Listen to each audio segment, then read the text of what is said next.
The first sign something was wrong came from a lipstick stain. Not on his collar, that would have been too cliché. No, this one was on a crumpled receipt from the Grand Hotel that fell from Christian's jacket pocket while I was doing laundry. Room 412, paid in cash. The date was last Tuesday, when he'd claimed to be at a business conference in Seattle. I'm Shiloh, and until that moment, I thought I had the perfect life. Successful business with my husband, a beautiful home in Portland, and a sister who was my best friend. Funny how one small piece of paper can shatter everything you believe in. Alan, has Christian been in today? I asked our operations manager when I arrived at the office that morning, trying to keep my voice steady. No, he called in sick. Said something about food poisoning. Alan shuffled uncomfortably, not meeting my eyes. Shiloh, there's something you should... My phone buzzed. A text from my sister Kaya. Need to talk. Emergency. Meet me at Cedar's Coffee in 20? The coffee shop was our special place. We'd been meeting there every Wednesday morning since she moved to Portland 5 years ago. But this was Monday, and something in my gut told me this wasn't about her wanting an extra sister chat. Cedar's was quiet when I arrived. Kaya sat in our usual corner booth, wearing oversized sunglasses despite the gloomy weather. Her hands trembled as she clutched her untouched latte. I can't do this anymore, she blurted out before I could even sit down. The guilt is eating me alive. What guilt, Kaya? She took off her sunglasses, revealing red-rimmed eyes. Christian and we've been seeing each other for 8 months now. The words hit like a physical blow. 8 months? We never meant for it to happen. It just did. We're in love, Shiloh. Really in love. I laughed. I couldn't help it. The absurdity of my sister using the word love to justify destroying my marriage was too much. Where is he now? My voice sounded strange, distant. Packing. We're leaving today, moving to Chicago. He's already accepted a position there. The business. He's selling his share to Marcus Reynolds. The paperwork's already done. The coffee shop suddenly felt too small, too hot. Does Mom know? No one knows except you, now. Kaya reached for my hand. I pulled away. We wanted to tell you face to face. We owe you that much. How generous of you. Shiloh, please. Don't. I stood up, my chair scraping loudly against the floor. Just don't. I drove straight to the office, hands shaking on the steering wheel. Alan was waiting by my parking spot, holding a thick folder. I've been trying to tell you, he said, following me inside. Christian's been making moves behind your back, but he made a mistake. I collapsed into my office chair. What mistake? Remember last year when you inherited that money from your aunt? The money you invested in the business? I nodded. Christian had handled all the paperwork. I'd trusted him completely. Well, he listed you as sole proprietor instead of adding his name to the ownership documents. Probably thought he could change it later without you noticing. But he never did. What are you saying? The business is yours, Shiloh. All of it. Legally, he can't sell anything to anyone. My phone buzzed again. Christian, I'm sorry you had to find out this way. The house is yours. Consider it a parting gift. We'll be gone by tonight. I looked up at Alan, who'd been more loyal than my own blood. Call our lawyer, now. Already did. She's on her way. I picked up the photo on my desk. Me, Christian, and Kaya at last year's Christmas party. We were all smiling, all lying. I dropped it in the trash. They think they're about to start their new life, I said, my voice steady for the first time that day. But they have no idea what's coming. Alan smiled grimly. What do you want to do first? I opened my laptop, fingers hovering over the keyboard. Everything. I want to do everything they thought I couldn't do without them, and I want to do it better. The day wasn't over yet, and already my life had imploded, but sitting there with Alan's unwavering support and the knowledge that I owned what Christian thought he was abandoning, I felt something unexpected. Freedom. My phone buzzed one last time. Mom, honey, are you okay? Kaya just called me crying about moving to Chicago. What's going on? I took a deep breath. The real work was about to begin. 3 weeks after they left, I was still finding traces of their betrayal everywhere. A forgotten earring of Kaya's under the couch. Christian's favorite coffee mug in the back of the cupboard. Each discovery felt like reopening a wound, but I refused to let it break me. These projections are impressive, Alan said, spreading documents across my desk. Christian was sitting on potential gold mines and doing nothing with them. Show me everything. We spent hours going through files, uncovering opportunities Christian had overlooked or deliberately ignored. The business, a software solutions company, had been coasting on outdated products while our competitors innovated. Look at this, Alan pointed to a dusty folder labeled Project Phoenix. It's a development plan from 2 years ago. Christian shut it down, said it was too risky. I flipped through the pages, my excitement growing. This is exactly what the healthcare sector needs right now. Why would he? Because he was planning his exit, Alan said quietly.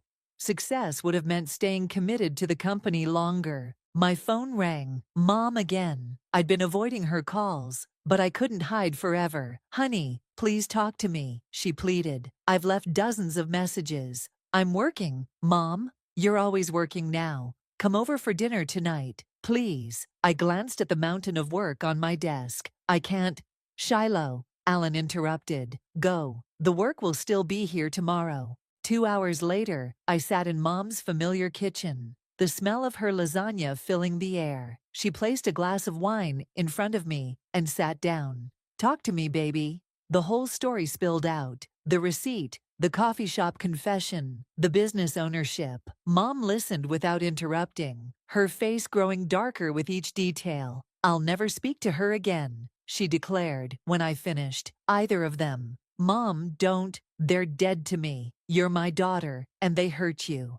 I need you to stay neutral, I said, surprising myself, because I'm about to make some big moves, and I don't want anyone to say I turned you against them. The next morning, my best friend Esme burst into my office, coffee in hand. I just heard from Sarah, who heard from Mike, that Christian's new job fell through. What? Apparently, the Chicago company withdrew their offer. Something about due diligence revealing issues. I smiled slightly. Alan had been busy making calls.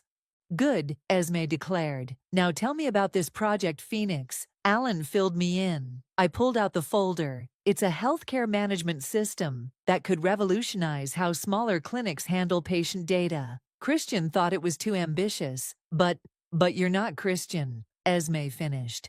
My consulting firm has contacts in healthcare. Let me make some calls. By the end of the week, we had our first meeting with potential investors. I walked into the boardroom wearing the power suit I'd bought the day after they left, my confidence growing with each step. Ms. Shiloh, the lead investor, greeted me. Your proposal is intriguing, but why now? Why hasn't your company pursued this before? Because sometimes you need a fresh perspective to see old opportunities, I replied. We've been playing it safe for too long. It's time to take calculated risks. The meeting lasted 2 hours. When they left, we had preliminary approval for funding. Holy shit, Alan whispered. They're actually going for it. They're going for it because it's brilliant, Esme said, hugging me. You're brilliant. That evening, as I was leaving the office, I found a small package on my desk. Inside was an old photo album. A note from our receptionist explained she'd found it while cleaning out Christian's old office. The photos showed the company's early days. Christian and me, young and excited, building our dream together. Except it hadn't been our dream at all. It had been mine, and he'd been planning his escape all along. I pulled out my phone and opened my banking app. The first investor payment had cleared. Project Phoenix was officially funded. Alan, I called out. He appeared in my doorway. Call a staff meeting for tomorrow morning. It's time to tell everyone where we're heading. Already done. Oh, and Shiloh, you might want to see this. He handed me his tablet. On the screen was a job listing in Chicago. Christian's resume was posted publicly, seeking new opportunities. Karma works fast, Alan said with a slight smirk. I handed the tablet back. Not fast enough. But we're just getting started. That night, I didn't go home right away. Instead, I sat in my office, looking out at the Portland skyline, making plans. Christian and Kaya thought they were leaving me with nothing. They were about to learn just how wrong they were. 2 months into Project Phoenix, and the office was humming with energy I hadn't felt in years. Developers worked late into the night, not because they had to, but because they wanted to. The excitement was contagious. The beta testing results are in, Alan announced, bursting into my office one morning. They're better than we expected. I was reviewing the latest financial reports. Our stock had jumped 15% since announcing the project. How much better? The small clinics love it. They're asking when they can implement the full version. My phone lit up with a text from Esme. Turn on channel 8 now. I grabbed the remote and flipped on the office TV. There was Christian, being interviewed outside what looked like a courthouse in Chicago. Allegations of fraud are completely unfounded, he was saying, looking thinner and grayer than I remembered. These charges are merely a misunderstanding. Alan whistled low. Looks like his new venture isn't going so well. I turned up the volume as the reporter continued. Sources say investors lost over $2 million in what authorities are calling a sophisticated scheme. Should we be worried about this affecting us? Alan asked. No, I said, switching off the TV. We cut all ties. He has no connection to us anymore. My desk phone buzzed. Ms. Shiloh, there's a Patricia Olson here to see you. Mom never visited the office. Something was wrong. She burst in before I could respond, Alan tactfully closing the door behind her. Kaya called me, she said, dropping into a chair. She's desperate. They're broke, Shiloh. The fraud charges. Christian's legal fees. Not my problem. She's living in a motel. She asked to come home. I kept my voice steady. And what did you say? I told her she made her bed. Mom's eyes were steel. But she's still my daughter. I thought you should know. Before I could respond, Esme rushed in, tablet in hand. Sorry to interrupt, but you need to see this. Now. She placed the tablet in front of me. On screen was an email from the largest healthcare provider in the Pacific Northwest. They wanted an exclusive meeting about Project Phoenix. They're interested in a partnership, Esme said, practically bouncing. This could triple our market reach overnight. Mom stood up, straightening her jacket. I'll let you work. Just think about what I said. After she left, Esme perched on my desk. Think about what? Nothing important. I focused on the email. When can we meet with them? Tomorrow morning. Their CEO is flying in specifically for this. The next day, I stood in front of our boardroom windows, watching a sleek corporate helicopter land on our building's helipad. Showtime. The meeting exceeded all expectations. Our presentation was flawless. The demos worked perfectly, and the healthcare CEO couldn't stop nodding. This is exactly what the industry needs, she said, signing the preliminary partnership agreement. Your vision is extraordinary. As we walked her back to the helipad, she turned to me. I have to ask, why didn't you develop this years ago? Your company had the capability. Sometimes you need to lose everything to see what's possible, I replied. Back in my office, celebrating with champagne, Alan handed me an envelope. This came by courier while we were in the meeting. Inside was a handwritten letter from Kaya. Sis, I know you probably hate me. You should. What we did was unforgivable. Christian isn't who I thought he was. He's changed. Or maybe this is who he always was. I'm scared, Shiloh. I made a terrible mistake. I crumpled the letter and threw it in the trash. Bad news? Esme asked. No news, I replied, pouring more champagne. Just the past, trying to interfere with the future. That evening, as the office cleared out, Alan lingered in my doorway. The partnership announcement goes public tomorrow morning. Our stock is going to skyrocket. Good. Schedule a company-wide bonus. Everyone who stayed loyal deserves to share in this success. Already done, he paused. I heard about Christian, the fraud charges. Alan. Just saying, karma's a beautiful thing. I smiled, remembering Christian's face on the news. Yes, it is.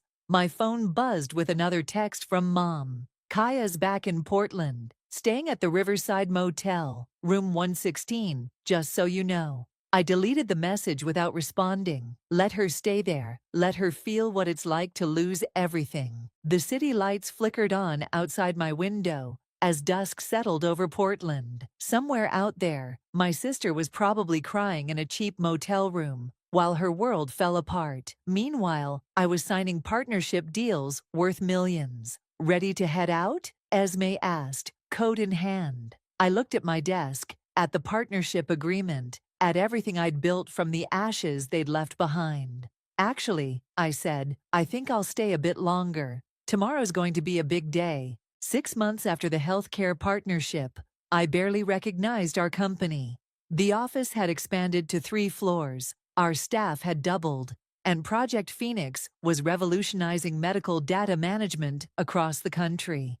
Portland Business Journal wants to do a cover story, Alan said, dropping the latest issue on my desk. They're calling you the Phoenix Queen, the woman who rose from betrayal to build an empire. Tell them no. Shiloh, you can't keep turning down press. The board can deal with it. I gestured to the stack of reports on my desk. Our numbers speak for themselves. My phone lit up. Esme, turn on your computer, now, video call. I clicked accept, and Esme's excited face filled my screen. You're never going to believe who just walked into my consulting firm looking for a job. Who? Christian. The name still had the power to make my stomach clench. What did you do? Told him we don't work with people under federal investigation. You should have seen his face when he recognized me. He looks terrible, by the way. That fancy suit of his. Definitely seen better days. A knock at my door interrupted us. Mom stood there, looking uncomfortable. I'll call you back, I told Esme, ending the call. Mom, what's wrong? She sat down heavily. I saw Kaya yesterday, at the grocery store. And? She's working there, stocking shelves. Mom twisted her hands in her lap. She tried to talk to me. I just walked away. Good. Is it? She's still my daughter, Shiloh, and she's suffering. She made her choice. She made a mistake. A terrible one, yes, but Alan burst in. Sorry to interrupt, but the Reuters article just dropped. We're trending nationwide. I pulled up the article on my screen. Software innovation transforms healthcare. How one woman's betrayal led to industry revolution. They're calling you an inspiration, Alan said proudly. The comments section is blowing up. Mom stood up.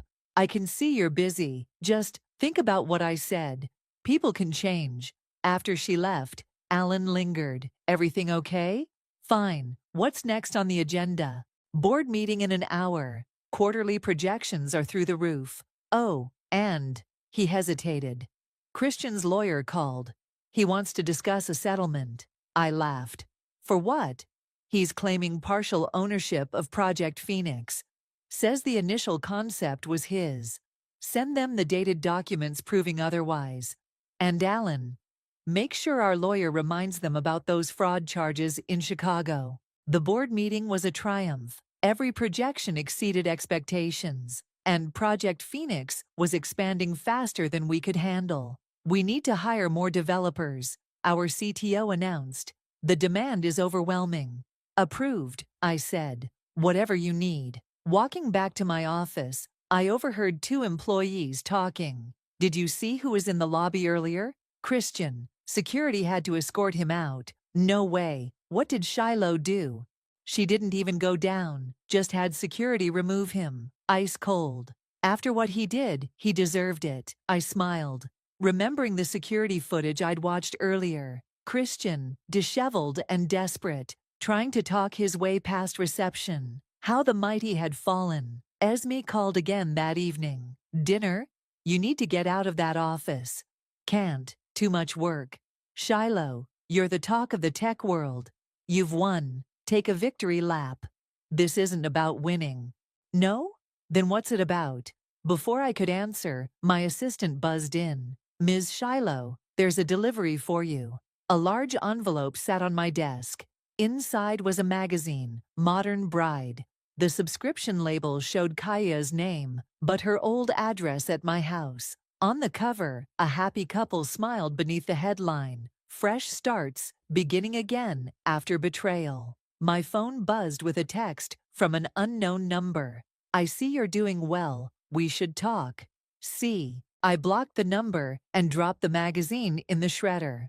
"Actually," I told Esme, "dinner sounds good. Let's celebrate." At the restaurant, over expensive wine and better company, I finally felt the weight of success. Not just financial success, but the satisfaction of proving them wrong, of showing Christian and Kaya exactly what they'd walked away from. "To the Phoenix Queen," Esme toasted, raising her glass. "To Karma," I replied, clinking glasses. My phone buzzed one last time that night. "Mom, Kaya asked about you today, said she sees your name everywhere. She's proud of you, despite everything." I turned off my phone. Tomorrow would bring more victories, more growth, more proof that their betrayal had been the best thing that ever happened to me. Let them watch from the sidelines. Let them see exactly what they lost. The morning everything changed started normally enough. I was reviewing acquisition proposals when Alan rushed in, his face pale. "Christian's been arrested." I looked up from my computer. "What?" "It's all over the news. The Chicago fraud charges stuck. They're saying he could face up to 15 years. Before I could respond, my phone rang. "Mom, have you seen?" she asked, her voice shaking. "Kaya's hysterical. She's been calling me nonstop." "What does she expect you to do?" "She needs money for his lawyer." "Good lawyers cost—" "No. Shiloh, please. Just talk to her. I have a meeting." I hung up, but my hands were trembling. Esme appeared in my doorway 20 minutes later. "You okay?" "I saw the news." "I'm fine. Why wouldn't I be?" "Because despite everything, you were married to him for 8 years. It's okay to feel something." A commotion outside interrupted us. Through the glass walls of my office, I saw security escorting someone through the lobby. "Kaya, please," I heard her crying. "Just 5 minutes. Shiloh, please." I stood up, my chair scraping against the floor. Before I could decide what to do, she broke free from security and burst into my office. "Get her out," I told security, but Esme held up her hand. "Give them a minute," she said quietly, ushering everyone out. Kaya looked terrible. Her designer clothes were replaced by worn jeans and a faded sweater. Dark circles shadowed her eyes. "You have 30 seconds, I said. "He's going to jail, Shiloh. Real jail. We have nothing left. He spent everything on lawyers. I'm working at a grocery store, living in a motel. Sounds like karma to me. I know we hurt you. What we did was unforgivable. But he's still your husband. Ex-husband. He's facing 15 years. Tears streamed down her face. "Help us. Please. If not for him, then for me. I'm still your sister." "No," I said quietly. "You stopped being my sister the moment you chose him over me. I made a mistake. Is this what you want? To see us suffer? What I want is for you both to leave me alone, forever. You're enjoying this, aren't you?" Her voice turned bitter. "Perfect Shiloh, always so successful. You probably planned this somehow." I laughed. "Planned what? Christian's fraud? His terrible decisions? That was all him. And you chose to go down with him. He loves me. Does he? Where is he now? Still in Chicago, leaving you to clean up his mess?" Security appeared at the door again. This time, I nodded. "Wait," Kaya called as they led her away. Mom said you used to read my bedtime stories when we were little, when I was scared of the dark. Do you remember?" I turned away, staring out the window. "Get her out." Later that evening, Alan brought in the daily reports. Stocks up another 12%. The arrest actually helped us. Shows were completely separated from his actions. Good. There's something else. He hesitated. Christian's lawyer sent over a proposal. He's willing to sign a statement clearing us of any connection to the fraud charges in exchange for what? Help with his legal fees and a job for Kaya. I started laughing and couldn't stop. The audacity. Should I tell them no? My phone buzzed. A text from Mom. Kaya's moving in with me. I couldn't leave her homeless. Please don't be angry. Another buzz. An unknown number. I know you hate us, but I'm begging you. Help him. I can't lose him. K. Shiloh. Alan was waiting for an answer. I thought about Kaya reading bedtime stories, about Christian's smile the day we opened the business, about how easily they'd thrown it all away. Tell them, I paused, something shifting inside me. Tell them I'll think about it. Really? No, I straightened my spine. Tell them exactly what Christian told me the day they left. Consider it a parting gift. After Alan left, I sat in my darkening office, watching the city lights come on. My phone kept buzzing with messages from Mom, from unknown numbers, from people trying to break through the walls I'd built. Esme's words echoed in my head. It's okay to feel something. But what was I feeling? Satisfaction? Revenge? Or something else? Something that felt uncomfortably like emptiness. A final text came through. Mom again. She's crying herself to sleep in your old bedroom. Just like when you were kids. Remember. I did remember. That's what hurt the most. My finger hovered over the reply button. Then I turned off my phone, gathered my things, and walked out into the night, leaving the ghosts of the past behind in my empty office. You're going to meet them? Esme nearly choked on her coffee. After everything, I stared at the email on my screen. Christian's lawyer had been persistent, and after 2 weeks of messages, I'd finally agreed to a meeting. Not for them, I said. For me. I need to look them in the eye one last time. Want me there? No, but stay close. The meeting was set for noon at my lawyer's office, neutral ground. I arrived early, watching through the window as a taxi pulled up. Christian stepped out first, handcuffed, accompanied by 2 officers. His designer suits were replaced by department store clearance. Kaya followed, clutching a manila envelope. Remember, my lawyer whispered, as they were led in. Don't sign anything. Don't agree to anything. Christian looked older, grayer. Prison waiting had aged him years and months. Kaya wouldn't meet my eyes. Thank you for meeting us, Christian's lawyer began. Make it quick. Christian cleared his throat. Shiloh, I know we hurt you. Is that what you call it? I made mistakes, terrible mistakes, but there's something you need to know about Project Phoenix. I sat up straighter.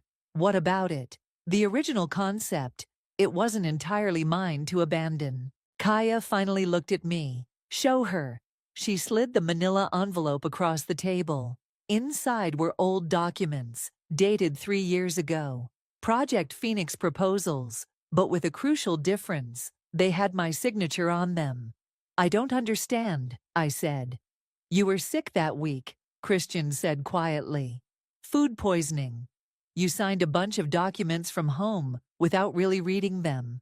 I buried these ones. Why? Because Project Phoenix was your idea originally. You mentioned it at dinner one night. Revolutionizing healthcare data management. I took your idea, developed it in secret, then killed it because you were already planning to leave, I finished. If it had succeeded then, you would have gotten the credit. I couldn't let that happen. My lawyer leaned forward. Are you admitting to corporate sabotage? I'm admitting I was wrong, Christian said. About everything. The project, Kaya, you. Don't, I warned. Shiloh, Kaya spoke up. We're not asking for money anymore, or jobs. We needed you to know the truth. The truth, I laughed bitterly. The truth is you both betrayed me. The truth is you watched me suffer and walked away. The truth is I never deserved you, Christian interrupted. Either as a wife or a business partner, I was jealous of your vision, your drive. So I tried to destroy it. And when that didn't work, I tried to steal your sister's love instead. It wasn't love, Kaya said softly. It was rebellion, against always being the lesser sister, the screw-up. I wanted to take something that was yours, just once. Well, congratulations, you did. And look where it got us. She gestured to Christian's handcuffs. While you took my betrayal and turned it into an empire. Are we done here? I asked my lawyer. Actually, Christian's lawyer spoke up. We have a proposal. These documents prove Mr. Lewis committed corporate espionage. In exchange for not pressing charges, he's willing to make a full statement clearing your company of any connection to his fraud cases. I stood up. Keep your proposal. Keep your confession. Keep your guilt. I don't need any of it. Shiloh, wait. Kaya called as I reached the door. There's one more thing. About Mom. I turned back. What about her? She's sick. Really sick. She didn't want you to know because of everything happening with us, but she needs both her daughters right now. The room suddenly felt too small, too warm. She's been protecting you, Kaya continued, like you used to protect me. Remember? I did remember. I remembered everything. Bedtime stories, scraped knees, first heartbreaks. I remembered being a big sister. The officers need to transport Mr. Lewis back now, his lawyer said gently. I watched as they led Christian away, Kaya trailing behind them like a lost shadow. At the door, she turned back one last time. I miss my sister, she whispered. After they left, my lawyer gathered the documents. Do you want to pursue the corporate espionage angle? We'd have a strong case. I thought about Mom, sick and trying to protect everyone. About Kaya, broken, but finally honest. About Christian, paying for his choices in ways I hadn't even planned. No, I said finally. I think karma's done enough damage already. My phone buzzed. Esme, you okay? I looked at the documents proving Project Phoenix had been mine all along. Proof I'd never needed, because deep down, I'd always known my own strength. I will be, I texted back. Then I called Mom. The hospital waiting room was too quiet. Mom's surgery was scheduled for 8, but I'd been here since 6, watching nurses rush past and families huddle in corners. Here, Esme handed me a coffee. Any word? Still in pre-op. I checked my phone. 3 missed calls from Kaya. Are you going to tell her you're here? Before I could answer, the elevator doors opened. Kaya stepped out, stopping short when she saw me. What are you doing here? She asked. Same as you. She's my mother, too. We sat on opposite ends of the waiting area, the silence heavy between us. A nurse approached with forms. Family of Patricia. I'm her daughter, we said simultaneously. The nurse looked between us. We need some medical history information. I'll do it. Kaya stood up. No, I interrupted. Mom's allergic to penicillin. You always forget that. Ladies, the nurse said firmly. Perhaps you could both help? Working together, we filled out Mom's forms. It was strange, sitting next to Kaya, our shoulders almost touching as we wrote. Like muscle memory, remembering how to be sisters. Christian's sentencing is next week, she said quietly, as the nurse left. I know. 5 years. They reduced it for cooperation. Good for him. I'm not going with him, she blurted out. When he gets out, we're not, Kaya. Family of Patricia. A doctor appeared, still in surgical scrubs. We both jumped up. The surgery was successful, but there were complications. She's asking for both of you. Mom looked small in the hospital bed, tubes and monitors everywhere. Her eyes lit up when we entered. My girls, she whispered. Together. Don't talk, Mom, I said, taking her hand. Need to. Her voice was raspy. Need you both to listen. Kaya took her other hand, and Mom squeezed our fingers together. Life's too short, she said. For hate, for regret. Promise me. Mom, please rest, Kaya pleaded. Promise me you'll try to be sisters again. The monitors beeped steadily as silence filled the room. Finally, I spoke. I can't promise that. Shiloh, Mom started. No, let me finish. I can't promise we'll be sisters again. But, I looked at Kaya, I can promise to try to forgive. Tears rolled down Kaya's cheeks. I don't deserve it. No, you don't. But Mom does. A nurse came in to check Mom's vitals, and we stepped into the hallway. Kaya wiped her eyes. I filed for divorce yesterday, she said. Christian doesn't know yet. Why are you telling me this? Because you were right about everything. He didn't love me. He just wanted to hurt you. My phone buzzed. Alan, board meeting in an hour. Critical decisions needed. Go, Kaya said, reading my expression. I'll stay with her. I can't leave. Yes, you can. You built an empire. Go run it. I'll text you any updates. I hesitated at the elevator. Kaya? Yeah.